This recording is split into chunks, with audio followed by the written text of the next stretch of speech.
असं म्हणतात, जाता जात नाही ती जात. म्हणूनच जात हे आपल्या समाजाचे वास्तव आहे.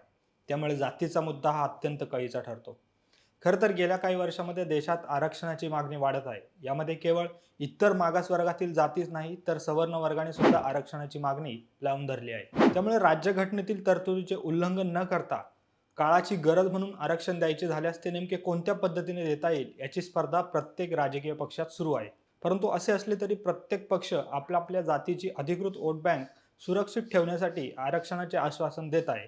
त्यामुळे पुन्हा एकदा जातीय आरक्षणाच्या मुद्द्यावरून राजकारण सुरू झाले आहे. आणि म्हणूनच जातीनिहाय जनगणना केली पाहिजे अशी मागणी काँग्रेस आणि विरोधी पक्षातील राजकीय नेत्यांनी केली आहे. अशातच काल बिहार सरकारने जातीनिहाय पाहणी अहवालातील आकडेवारी जाहीर केली असून देशात पहिल्यांदा जातीनिहाय आकडेवारी उपलब्ध करून देणारे बिहार हे पहिलेच राज्य ठरले आहे. त्यामुळे आता देशभरात जातीनिहाय जनगणना करा अशी मागणी प्रमुख पक्षांनी आता केंद्र सरकारकडे केली आहे. तर हे जातीनिहाय जनगणनेचे नेमके प्रकरण काय आहे आणि बिहार सरकारने जाहीर केलेली आकडेवारी नेमकी काय आहे, सविस्तर जाणून घेऊ या व्हिडिओमधून. नमस्कार, मी अरविंद गड, तुम्ही पाहत आहात महाटॉक्स. गेले अनेक वर्ष चर्चेत असलेल्या जातीनिहाय जनगणना या मुद्द्याकडे पहिले पाऊल पडले असून बिहार सरकारने अखेर काल जातीनिहाय आकडेवारी प्रसिद्ध केली आहे. बिहार सरकारने जरी याला जातीनिहाय जनगणना म्हटले असले तरी हा एक पाहणी अहवाल असून त्याला वैधानिक स्वरूप नाही. कारण जनगणना करणे हे केंद्र सरकारचे काम आहे. याआधी पाटणा उच्च न्यायालयाने देखील हीच भूमिका घेत बिहार सरकारला असे सांगितले होते की जाती आधारित सर्वेक्षण हे जनगणनेचे प्रमाण आहे आणि ते केवळ केंद्र सरकारच करू शकते. त्यामुळे बिहार सरकारच्या जातीनिहाय जनगणनेला त्यावेळी पाटणा उच्च न्यायालयाने स्थगिती दिली होती. मग बिहार सरकारने याविरुद्ध सर्वोच्च न्यायालयात धाव घेत अपील केले होते. तर या प्रकरणात सर्वोच्च न्यायालयाने निर्णय देत असताना पाटणा उच्च न्यायालयाने दिलेली स्थगिती उठवली होती. त्यामुळे बिहार सरकारने जातीनिहाय जनगणनेचे काम सुरू केले व काल ही आकडेवारी जाहीर केली. 2011च्या जनगणनेनुसार बिहारची लोकसंख्या सुमारे 13 कोटी इतकी असून काल बिहार सरकारने जाहीर केलेल्या अहवालात इतर मागासवर्गीयांची म्हणजेच ओबीसींची लोकसंख्या 63% असून त्यातील सुमारे 36% लोकसंख्या अतिमागास आहे, तर 27.1% लोकसंख्या इतर मागास प्रवर्गातील आहे. तर 15.5% इतके सवर्ण असून 19.7% अनुसूचित जाती आणि 1.7% अनुसूचित जमाती इतकी लोकसंख्या आहे. तर बिहार सरकारने जाहीर केलेल्या या आकडेवारीनंतर महाराष्ट्रातही अशी जातीनिहाय पाहणी अहवाल प्रसिद्ध केला जावा अशी मागणी राजकीय पक्षातील नेत्यांनी केली आहे. तसेच इतर राज्यात देखील अशी मागणी होऊ लागली आहे. आता जाणून घेऊ जातीनिहाय जनगणना इतका महत्त्वाचा मुद्दा काय आहे आणि ही मागणी नेमकी कधीपासून होत आहे. साल 1881 पासून ते साल 1931 पर्यंत देशात दर 10 वर्षांनी होणाऱ्या जनगणनेत जातीनिहाय आकडेवारी उपलब्ध होत होती. परंतु पुढे 1947 साली देशाला स्वातंत्र्य मिळाल्यानंतर तत्कालीन गृहमंत्री सरदार वल्लभभाई पटेल यांनी सुद्धा जातीनिहाय जनगणना घेण्यास नकार दिला होता. तर 1951 साली देशात जनगणना सुरू होण्यापूर्वी तत्कालीन कायदामंत्री डॉक्टर बाबासाहेब आंबेडकर यांनी संसदेत जातीनिहाय जनगणनेला विरोध करताना असे सांगितले होते की यापुढे जातीचा उल्लेख आपण टाळायला हवा, तरच जातीच्या भिंती उभ्या राहणार नाहीत. त्यामुळे 1931 साली जातनिहाय जनगणना झाली, ती शेवटची ठरली होती. पुढे याच जनगणनेचा आधार घेत मंडल आयोगाने देशात 52% ओबीसी समाज आहे व त्यात जवळपास 2600 पेक्षा जास्त जाती आहेत असे सांगत त्यावेळी ओबीसींना 27% आरक्षण दिले पाहिजे असा अहवाल तत्कालीन पंतप्रधान व्ही.पी. सिंग सरकारला दिला होता व सरकारने हाच अहवाल स्वीकारून ओबीसींसाठी विशेष कायदा करून देशभरात आरक्षण लागू केले होते. त्यामुळे त्यावेळी मंडल आयोगावरून चांगलेच राजकारण तापले होते आणि तेव्हापासून जातनिहाय जनगणना करण्याची मागणी जोर धरू लागली होती. पुढे 2001 साली तत्कालीन अटल बिहारी वाजपेयी यांच्या सरकारने सुद्धा जातनिहाय जनगणना न करण्याचा निर्णय घेतला. तर पुढे 2010 साली तत्कालीन पंतप्रधान मनमोहन सिंग यांच्या नेतृत्वाखालील UPA 2 सरकारने जातनिहाय जनगणनेची मागणी काही प्रमाणात मान्य करत 2011 साली होणाऱ्या जनगणनेत स्वतंत्र सामाजिक आणि आर्थिक जात जनगणना करण्याचा निर्णय घेतला होता व या जनगणनेत उपलब्ध झालेली आकडेवारी केंद्रीय सामाजिक न्याय मंत्रालयाकडे पाठवली होती. परंतु पुढे 2014 साली देशात भाजपची सत्ता आली आणि या सरकारने ही आकडेवारी सार्वजनिक केली नाही. त्यामुळे पुन्हा एकदा जातीनिहाय जनगणना करण्याची मागणी वाढली होती. तर बिहारमध्ये भाजपसोबत सत्तेत सहभागी असलेल्या नितीश कुमार सरकारने सुद्धा जातनिहाय जनगणना करण्याचा निर्णय घेतला होता.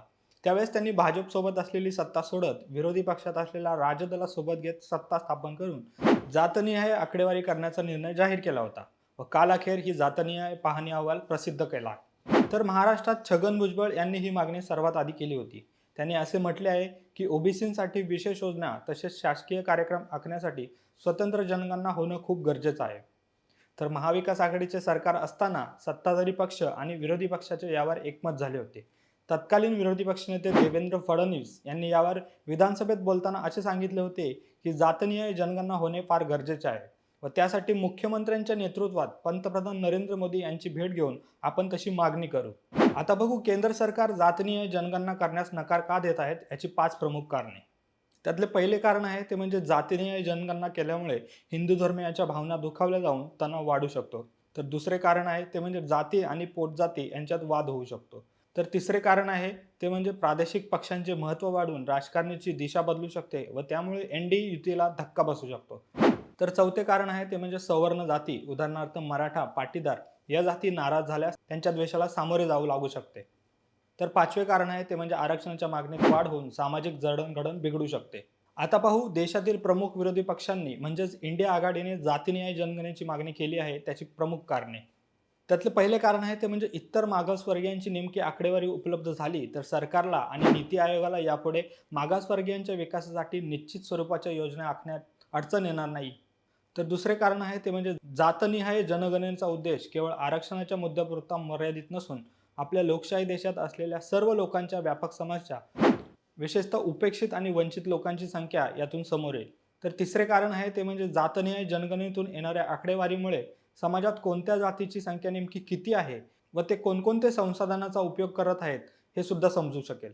तर जातीनिहाय जनगणना पाहणी अहवाल आकडेवारीतून मागासवर्गीय जातींची आर्थिक आणि सामाजिक स्थिती समोर आली असून या आकडेवारीचा आधार घेत यापुढे सर्व जातींच्या विकासासाठी धोरण अवलंबले जाईल. आता पाहू राजकीय पक्षातील प्रमुख नेत्यांच्या नेमक्या प्रतिक्रिया काय आहेत.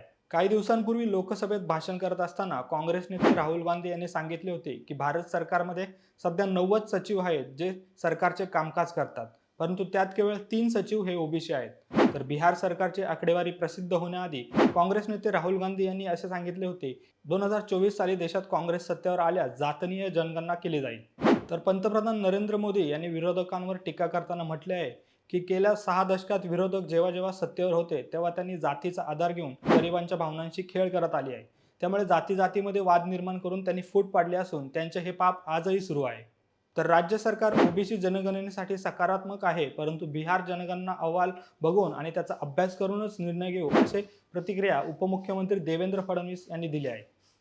तर राष्ट्रवादीचे अध्यक्ष शरद पवार यांनी सुद्धा जातनिहाय जनगणना झाली पाहिजे असं मत व्यक्त करताना कोणत्याही जातीची नेमकी किती लोकसंख्या आहे याची आकडेवारी समोर आली पाहिजे व त्यासाठी केंद्र सरकारने निर्णय घेतला पाहिजे असे सांगितले आहे.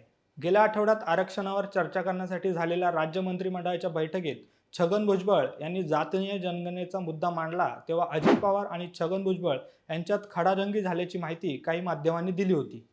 खरं तर आपल्या सामाजिक, आर्थिक आणि राजकीय जीवनात जातीची भूमिका खूप महत्त्वाची आहे, परंतु तरी देखील जातीची कोणतीही विश्वासार्ह आणि सर्वसमावेशक अशी आकडेवारी उपलब्ध नाही.